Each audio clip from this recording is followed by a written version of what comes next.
Merci à vous de me permettre d'être ici ce matin pour vous apporter ce que Dieu m'a mis à cœur. Alors, le thème du message avait été choisi avant que je sache que je serais de message pour le dimanche de la Pentecôte, donc mon message ne va pas parler de la Pentecôte. Tu peux mettre la diapo, s'il te plaît. Mais Jésus nous a fait une deuxième promesse quand il était encore sur terre. Il nous a promis le Saint-Esprit lors de la Pentecôte. Il nous a promis une deuxième chose. Est-ce que vous savez la deuxième chose qu'il nous a promis? D'être toujours avec nous. Ok. Et ça, ce serait notamment par le moyen du Saint-Esprit. Il nous a fait une deuxième promesse de revenir. Jésus revient. Vraiment? Alors ça fait 2000 ans que Jésus nous a dit qu'il allait revenir. 2000 ans, ça fait beaucoup quand même. Est-ce qu'il n'a pas oublié? Est-ce qu'il revient vraiment? Est-ce qu'il revient vraiment dans la manière dont on le comprend? Alors d'abord, on va lire Matthieu chapitre 24, versets 36 à 44. Et ensuite, on va essayer de décortiquer un peu plus pour comprendre de quelle manière il va revenir et qu'est-ce que ça implique pour nous. Voilà, donc dans Matthieu 24, Jésus parle à ses disciples, il parle de la fin des temps, il parle de son retour.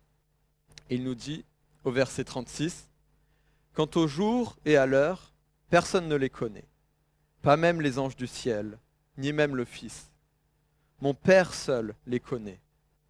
Ce qui est arrivé à l'époque de Noé arrivera de même au retour du Fils de l'homme. En effet, dans les jours précédant le déluge, les hommes mangeaient et buvaient, se mariaient leurs enfants, jusqu'au jour où Noé est entré dans l'arche. Ils ne se sont doutés de rien jusqu'à ce que le déluge vienne et les emporte tous. Il en ira de même au retour du Fils de l'homme. Alors, 2 hommes seront dans un champ, l'un sera pris et l'autre laissé. 2 femmes moudront à la meule. L'une sera prise et l'autre laissée. Restez donc vigilants, puisque vous ignorez à quel moment votre Seigneur viendra. Vous le savez bien, si le maître de la maison savait à quelle heure de la nuit le voleur doit venir, il resterait éveillé et ne laisserait pas percer les murs de sa maison. C'est pourquoi, vous aussi, tenez-vous prêts, car le Fils de l'homme viendra à l'heure où vous n'y penserez pas. » Donc là, dans ce passage, Jésus nous dit clairement qu'il revient, qu'on ne sait pas quand il va revenir et qu'il faut rester vigilant. Jésus revient bientôt. Dans Matthieu chapitre 24, verset 44, Jésus nous dit « C'est pourquoi vous aussi tenez-vous prêts, car le Fils de l'homme viendra à l'heure où vous n'y penserez pas. Et puisque je vais vous préparer, dans Jean chapitre 14, verset 3, et puisque je vais vous préparer une place, je reviendrai et je vous prendrai avec moi, afin que là où je suis, vous y soyez aussi. » Il y a beaucoup de fois dans le Nouveau Testament où Jésus nous promet qu'il va revenir. Si Jésus nous le dit lui-même, nous pouvons être sûrs que c'est vrai. Dans 1 Thessaloniciens chapitre 4, verset 16, « En effet, le Seigneur lui-même, un signal donné à la voix d'un archange et au son de la trompette de Dieu, descendra du ciel et ceux qui sont morts en Christ ressusciteront d'abord. » Et dans Actes chapitre 1, verset 11, « 2 hommes habillés de blanc leur apparurent et dirent, « Hommes de Galilée, pourquoi restez-vous à regarder le ciel? Ce Jésus qui a été enlevé au milieu de vous reviendra de la même manière que vous l'avez vu aller au ciel. » Dans ces 2 passages, il précise la manière dont il reviendra. C'est vraiment Jésus qui reviendra, lui-même, son corps, son âme, son esprit, bien sûr. Certaines personnes pourraient dire « Ah, mais Jésus, il est revenu avec le Saint-Esprit. Le Saint-Esprit, c'est comme Jésus qui est revenu. » Ou alors des personnes qui peuvent penser que Jésus, quand il dit qu'il va revenir, il parle de sa philosophie, sa façon de vie qui va se répandre sur la terre. C'est Jésus qui revient. Non. Dans ces 2 passages-là, on nous dit clairement que Jésus va revenir tel qu'il est monté. Il est monté au ciel, son corps tel qu'on le voit. Il redescendra du ciel sur la terre, son corps tel qu'on pourra le voir. Ensuite, dans Matthieu chapitre 24, versets 26 et 27, Si donc on vous dit, le voici, il est dans le désert, n'y allez pas. Ou le voilà, il est dans un lieu secret, ne le croyez pas. En effet, tout comme l'éclair part de l'est et apparaît jusqu'à l'ouest, ainsi sera le retour du Fils de l'homme. Jésus nous dit que son retour sera visible de tous, sera évident, sera fort, comme un éclair dans le ciel qu'on ne peut pas manquer. C'est une source de beaucoup d'hérésies, d'églises, de cultes qui se sont séparés de l'Église, des gens qui ont dit oui, mais Jésus s'est révélé à nous, il est revenu juste parmi nous. Mais Jésus, il est revenu là. C'est par exemple ce qui a donné les témoins de Jéhovah. Les témoins de Jéhovah pensent que Jésus est revenu, il se cache quelque part. Mais Jésus nous dit, il sera visible de tous. Si quelqu'un nous dit qu'il y a un secret que Jésus est revenu en cachette, c'est un signal d'alarme doit s'allumer dans votre tête. Ce n'est pas vrai, il sera visible de tous. Et alors quand est-ce qu'il reviendra ? Voici, je viens bientôt. Heureux celui qui garde les paroles de la prophétie de ce livre, dans Apocalypse. Et dans Hébreux, n'abandonnons pas notre assemblée, comme certains en ont l'habitude, mais encourageons-nous mutuellement. Faites cela d'autant plus que vous voyez s'approcher le jour. Jésus nous dit que le jour est proche. Jésus nous dit qu'il revient bientôt. Et ça doit être une source d'encouragement, ça doit être une source de persévérance, de savoir que Jésus revient bientôt. Alors d'accord, il revient bientôt, mais ça fait quand même 2000 ans que ça fait bientôt. C'est un peu long ce bientôt, non ? 2000, pardon ? Oui, en 33, ça fera 2000 ans. Alors, bientôt, mais quand ? Donc en fait, c'était la question que les disciples ont posée à Jésus pour commencer le chapitre 24, où Jésus parle de la fin des temps. Les disciples sont au mont des Oliviers avec Jésus, et les disciples vinrent en privé lui poser cette question. « Dis-nous quand cela arrivera-t-il, et quel sera le signe de ton retour et de la fin du monde ?»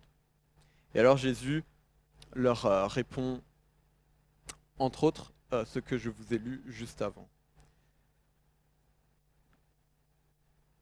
Donc, comme on voit dans Matthieu 24, quant au jour et à l'heure, personne ne les connaît, pas même les anges du ciel, ni même le Fils. Mon Père seul les connaît. Quant au jour et à l'heure, personne ne les connaît, pas même les anges dans le ciel, ni le Fils. Le Père seul les connaît. Faites bien attention, restez en éveil et priez, car vous ignorez quand ce temps viendra. Nous ne savons pas quand Jésus reviendra, quel jour, quelle heure, quelle année, quel mois. Il faut prendre ça plus largement. Quand il dit jour et l'heure, ça veut dire le moment. Ça ne veut pas dire qu'on peut savoir l'heure, enfin qu'on peut savoir l'année et le mois, mais qu'on ne peut pas savoir le jour et l'heure. C'est le moment. On ne peut pas savoir à quel moment. Ça veut dire, de la même manière qu'avant, que quelqu'un qui affirme savoir la date du retour de Jésus, pareil, c'est un signal d'alarme. Vous devez savoir que ce n'est pas possible de savoir la date exacte. Cependant, dans la Bible, il y a des signes quand même qui annoncent la fin du monde. Dans Marc, chapitre 13, ainsi que le début du chapitre 24 que je ne vous ai pas lu. Quand vous entendrez parler de guerre et de menaces de guerre, ne vous laissez pas effrayer, car il faut que ces choses arrivent. Cependant, ça ne sera pas la fin. Une nation se dressera contre une nation et un royaume contre un royaume. En divers endroits, il y aura des tremblements de terre, il y aura des famines. Ce sera le commencement des douleurs. Faites attention à vous-même, on vous livrera aux tribunaux. Il faut d'abord que la bonne nouvelle soit proclamée à toutes les nations. Alors sur la base de passages qui annoncent des signes de la fin du monde que Jésus a prophétisé, pareil par rapport à des prophéties sur la bête qui doit venir, l'antéchrist qui doit venir, la question se pose, est-ce que du coup, Jésus ne peut pas encore revenir parce que ces signes ne sont pas encore arrivés ? Alors en fait, ce qu'il faut se dire, c'est que c'est probable que ces signes ne soient pas encore arrivés, mais ce n'est pas impossible. Ça veut dire que dans les prophéties comme ça, où Jésus dit qu'il y aura des guerres, qu'il y aura des famines, qu'il y aura de la persécution, moi je pense que ce sera encore des guerres, des famines et de la persécution encore bien, bien plus grandes que ce qu'on a aujourd'hui. Je pense que ça veut dire que Jésus ne revient pas demain. Mais on ne peut pas être sûr. Qui peut dire à Jésus, ah non, il n'y a pas eu encore assez de guerre, il n'y a pas eu encore assez de famine, il n'y a pas eu assez de persécution, tu ne peux pas venir demain. Ça veut dire que c'est probable que ça prenne encore quelque temps, mais nous ne savons pas. Et il peut revenir demain. Ce qu'il faut comprendre, quand Jésus donne des signes comme ça de la fin du monde, des signes qui annoncent son retour, c'est qu'il ne faut pas essayer de rentrer dans des débats sur ah, est-ce que Jésus a le droit de revenir parce qu'il y a déjà eu ces signes? Est-ce que Jésus n'a pas encore le droit de revenir parce qu'il n'y a pas encore eu ces signes? Jésus, lorsqu'il nous fait ses prophéties, il essaye de nous encourager. C'est normal qu'il y ait des guerres, c'est normal qu'il y ait des famines. Toutes ces choses sont prévues. Cependant, son retour, nous ne pouvons pas savoir quand ce sera. Et le but de ces prophéties, le but de ces mises en garde, c'est qu'il faut que nous restions attentifs. Nous devons rester fermement attachés à lui, parce que nous ne savons pas quand il revient. C'est probable que ça prenne encore quelques années, que ça ne soit pas la semaine prochaine, mais ce n'est pas impossible. Nous ne savons pas, nous devons être prêts.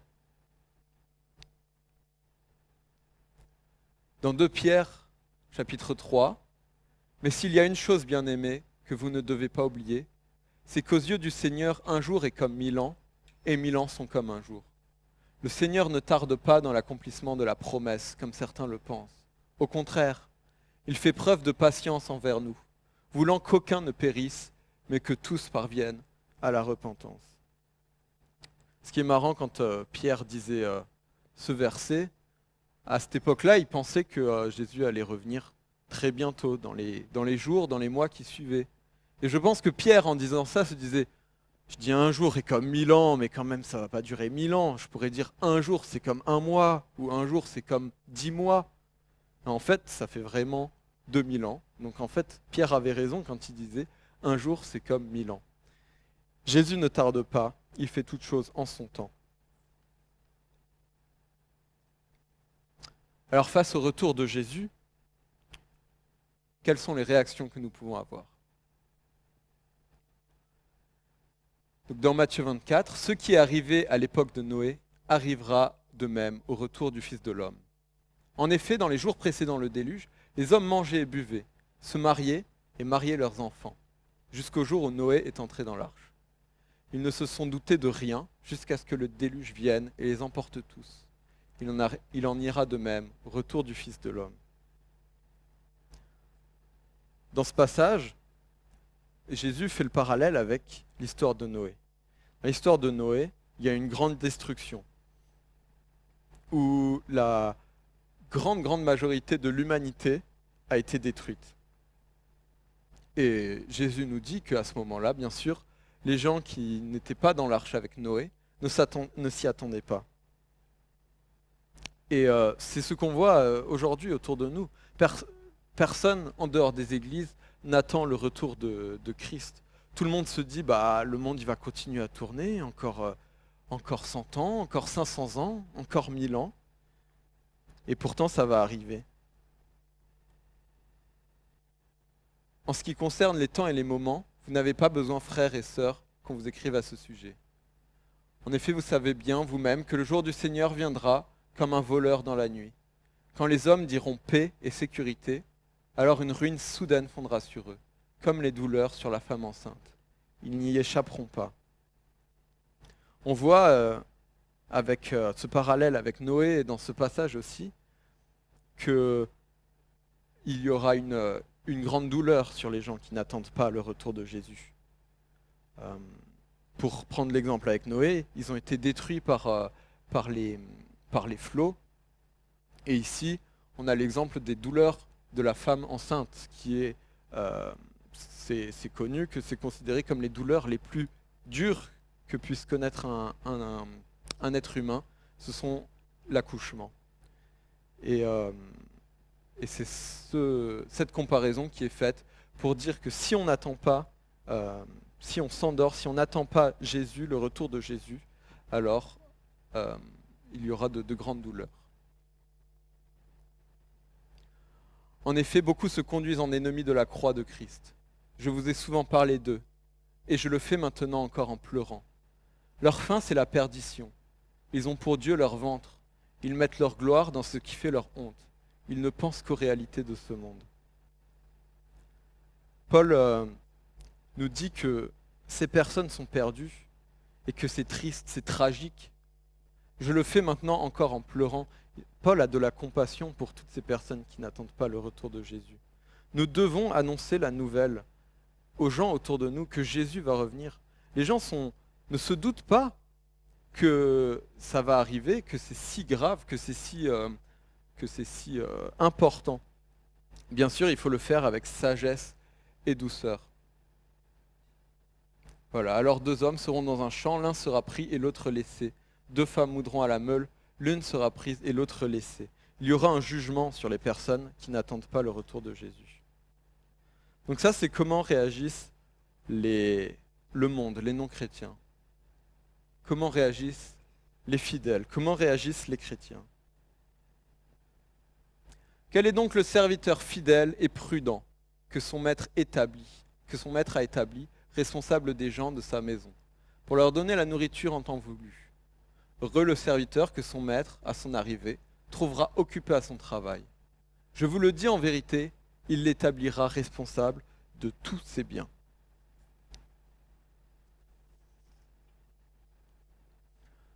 Ici, on va lire tout de suite la suite aussi.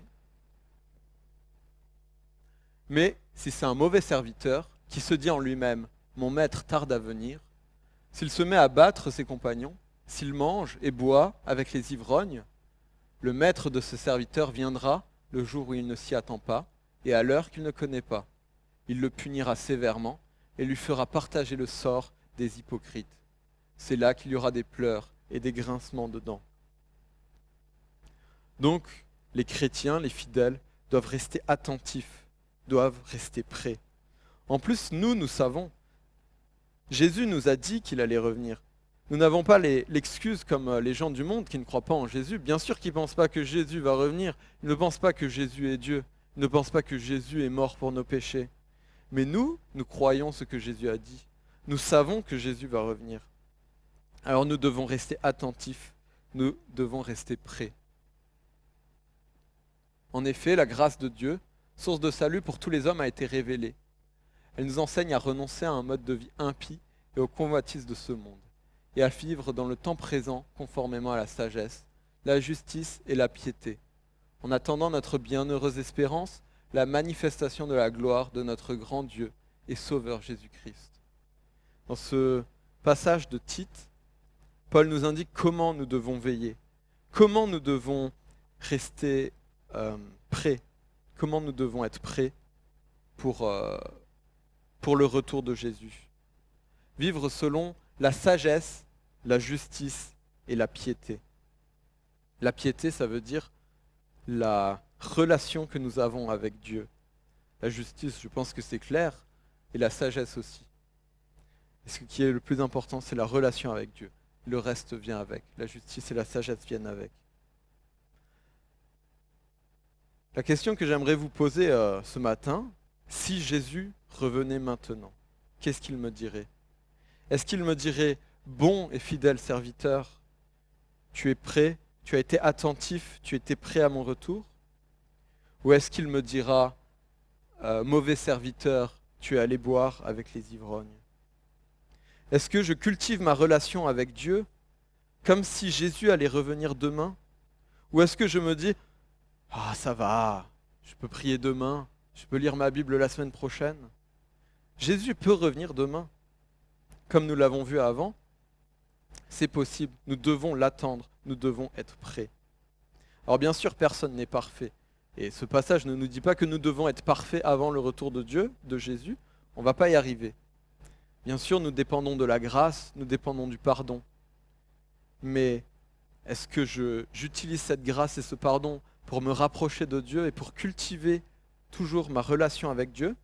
Ou est-ce que j'utilise cette grâce et ce pardon comme excuse pour continuer dans ma vie d'avant? Notre attente dans le retour de Christ. Ça peut faire peur de se dire que Christ va revenir? Est-ce que j'ai été assez bon? Est-ce que j'ai été suffisamment fidèle? Est-ce que je suis suffisamment prêt? Donc dans le passage de Tite que nous avions juste avant, en attendant notre bienheureuse espérance, la manifestation de la gloire de notre grand Dieu et Sauveur Jésus-Christ. C'est une bonne nouvelle que Jésus va revenir. Nous devons l'attendre avec impatience. Ça veut dire qu'il n'y aura plus de souffrance, plus de larmes, qu'il y aura la victoire définitive sur le péché. Quant à nous, notre droit de cité est dans le ciel, d'où nous attendons aussi comme Sauveur le Seigneur Jésus-Christ. Il transformera notre corps de misère pour le rendre conforme à son corps glorieux, par le pouvoir qu'il a de tout soumettre à son autorité. Nous aurons une récompense quand Jésus viendra. Nous voyons au verset 47 du chapitre 24 de Matthieu, « Je vous le dis en vérité, il l'établira responsable de tous ses biens. » Donc avec le retour de Jésus, il y a cette idée de le voir, d'être complètement transformé par Jésus, de pouvoir le voir face à face et d'avoir la récompense qui nous revient. L'ardeur à laquelle nous attendons Christ est un indicateur. Le monde est soumis au mal.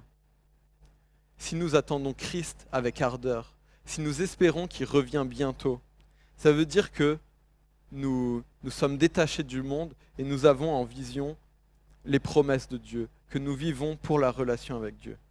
Si nous craignons le retour de Dieu, ça veut dire qu'il y a un déséquilibre dans nos valeurs.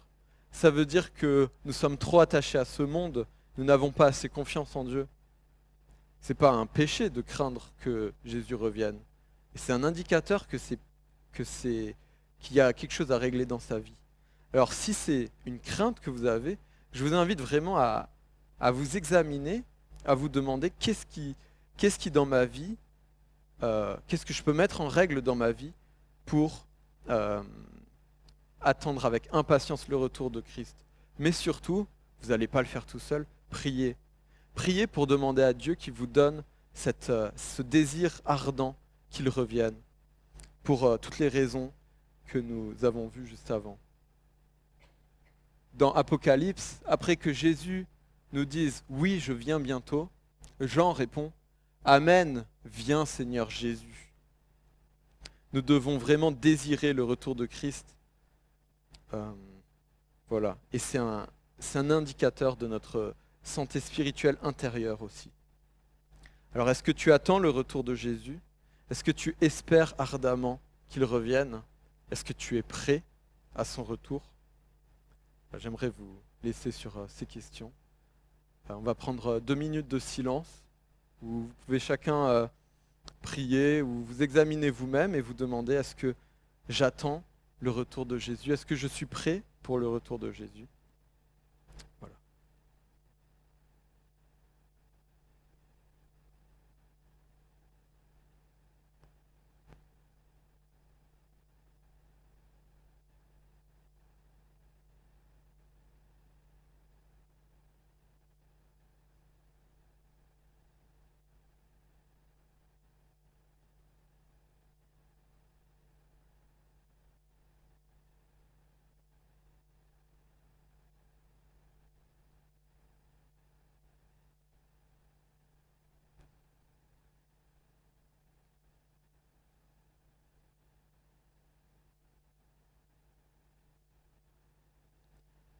Et Seigneur Jésus, viens s'il te plaît, nous attendons ton retour. Maranatha, viens Seigneur, viens. Nous avons besoin Seigneur que tu reviennes Seigneur. Nous avons besoin Seigneur. Nous attendons ton retour, nous crions à toi Seigneur. S'il te plaît Seigneur, aide-nous à être chacun prêt à ton retour, à chacun attendre avec ardeur, avec vigilance Seigneur ton retour, pour que tu nous trouves comme des bons et fidèles serviteurs, Seigneur. Nous avons besoin de ton aide, Seigneur, pour t'attendre. Donne-nous la patience aussi pour ton retour, mais donne-nous le zèle, Seigneur, pour agir et pour patienter activement, Seigneur. Au nom de Jésus, Amen. Merci.